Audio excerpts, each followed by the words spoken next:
Hi friends, ఇవేంటో చెప్పగలరా ఎవరైనా? Any guesses?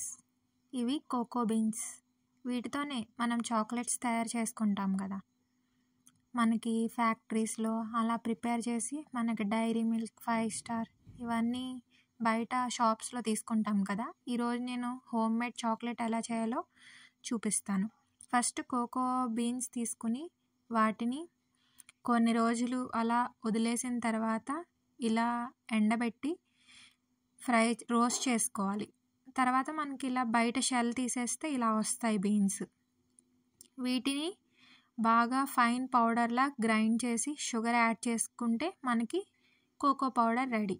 వీటితో మనం చాక్లెట్స్ తయారు చేసుకోవచ్చు, కేక్స్, ఇంకా మిల్క్ షేక్స్ అన్నీ చేసుకోవచ్చు. చూసారు కదా బీన్ ఎలా ఉందో, క్రంచీగా. టేస్ట్ మాత్రం కొంచెం బెటర్గా ఉంది. ఇలా మెత్తగా చేసిన తర్వాత మమ్మీ ఫైన్గా పౌడర్ చేశారు. చూపిస్తాను, ఆ పిక్ కూడా యాడ్ చేస్తాను. మనం ఇలాగే బయట కోకో పౌడర్ తీసుకుని చాక్లెట్స్ కూడా చేసుకుంటే బాగుంటుంది. అంతే వీడియో. By by.